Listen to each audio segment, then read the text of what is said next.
Everyone, Cindy Daytuck here with Queen Bee Creations. We are obviously going to be working on this piece, but before we get started, I do want to mention that this video is part of an entire collaborative video series with a whole group of other creative makers. We are all focusing on some summer decor for you. So after you've watched this video, click the link in my description box. It will take you to the whole list of all of the others, and I'm sure there's going to be some fabulous ideas for you to work on some of your summer decor. We're going to be focused on the outside. Now, it is not unusual to see these big planters, right? It's kind of concrete. This one just happens to have a frog, which is so cool. But you know, they're old, they're dirty, they're grungy, and they're typically chipped up. And really, all they need is a little bit of paint. That's the magic of paint. So because we're going to be doing this for outside, I'm going to be using all in one. It was all in one. I'm only going to use all-in-one paint. That's an easier way to say it. So to get started, I am going to be taking soapstone from Fusion, which is a dark gray. We're going to make this a little bit more stone-like. I don't know if you guys can see, but this was all once copper with a little bit of green verdigris. We may bring back a little bit of copper. I don't know, maybe. Who knows? I really don't know. Beyond, we're going to be doing a lot of paint layering. So none of this is difficult, even though I may use a number of colors. And you can see, you know, I had, because this was an open jar of Fusion soapstone, I had a piece of plastic over the top, just because all-in-ones self-seal. So if you just tighten the lid back on, if you've got paint around the rim, it's going to seal your lid. Doesn't mean you can't bang it apart, but you know, the little bit of plastic makes it super easy. I'm just using a chip brush because this is a really rough surface. I have vacuumed all the leaves and the debris and wiped it all down prior because you really didn't want to have to see me clean it. And all I'm going to do to begin with, this is going to be my main coat. So this one, I'm kind of a little bit more wet brushing. I'm not going to focus on getting perfect coverage though, because I don't mind if some of this color shows through. It's just going to add to the overall look because I'm going to be doing multiple colors anyway. Why not have your base work for you too? So I'm just going to get this coat on, let it dry, and then we'll be back with the next coat. But generally speaking, line up your colors from dark to light. So we're going to finish usually with one of the lighter colors. And I'm just thinking maybe I'll move this away from the mauve piece so I don't get gray splatters all over it. But I'm just going to get this baby painted out and then we'll be back. Okay, the next color going on, I have a color called linen. And again, you're just going to use the colors that you've got. I'm using the same brush. I'm just wrapping it up. You know, it's all good. So I'm just going to use my drop cloth. I want to be layering this, but I'm almost dry brushing. I'm just dragging it over the top of this. I don't want tons of paint on there because I want all of my layers to show. So easy, so simple, and really so quick because these layers dry very fast because they're nice and light. But we want to get those layers of color on. We want to use the texture of the piece just so that we can revive this rather than it going into the dump. That's what it's all about. People get rid of these not because they're not still functional, not because they're not gorgeous. Ultimately, it's because they're dirty and they look old. So we just make them look clean and new. And then we're good to go. This is already looking pretty awesome.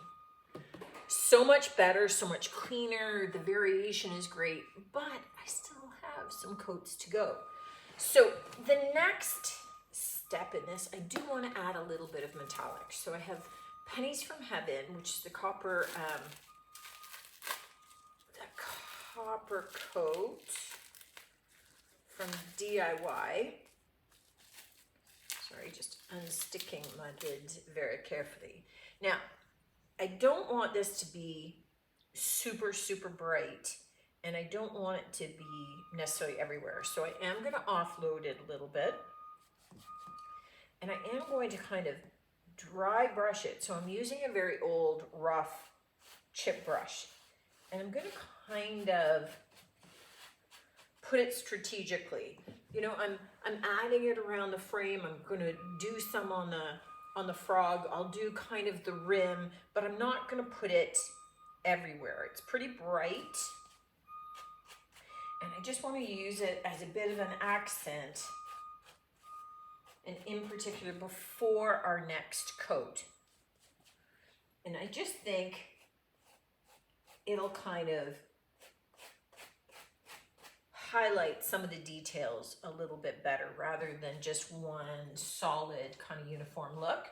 But our next coat will tone down the copper a little bit. So again, we're just adding a little bit of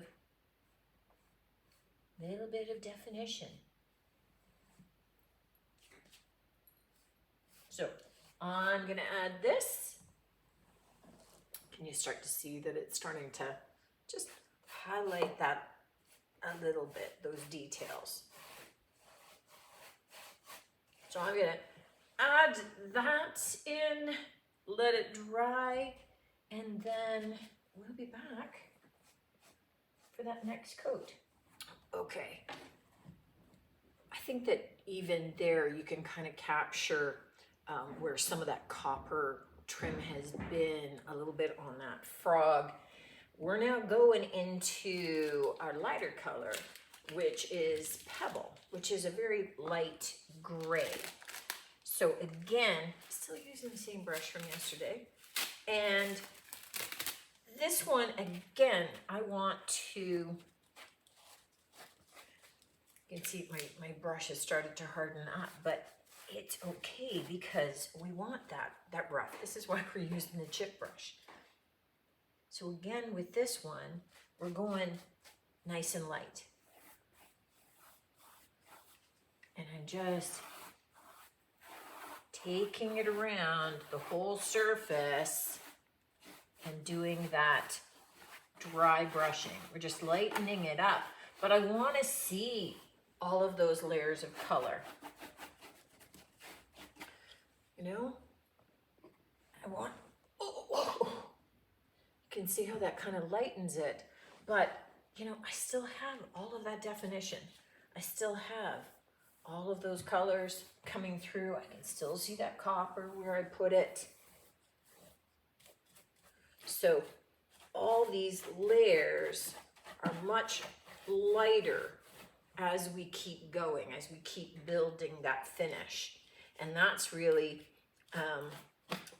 the secret or the trick to this technique, is that we go from the darker colors to the lighter colors, and that we do a lighter dry brushing each time, so that we still have all of those layers showing through. We're building up all of those years of patina and wear on the piece, so it looks like it's been owned forever, and it's been painted multiple times, and we just get all that lovely definition. The final coat on this piece is a little bit of Bayberry by Fusion. So this is a real kind of khaki green more than anything else. And I've got that lighter chip brush, the one I used for the copper, and I'm just going to hit this in some spots. It's going to add kind of that lichen moss kind of look to the piece. So I'm not going to be putting it everywhere,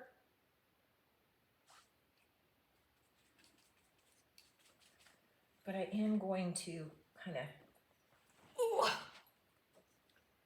hit some of the spots where that moss would maybe start to grow,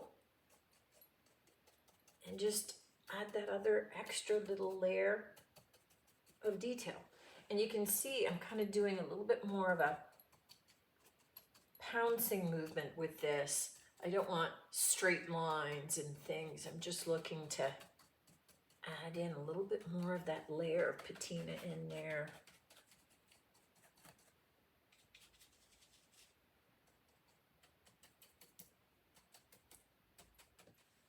Here's our finished piece. I will take some close-up pics so that you can see the actual layers of color and the depth of color that we've gotten.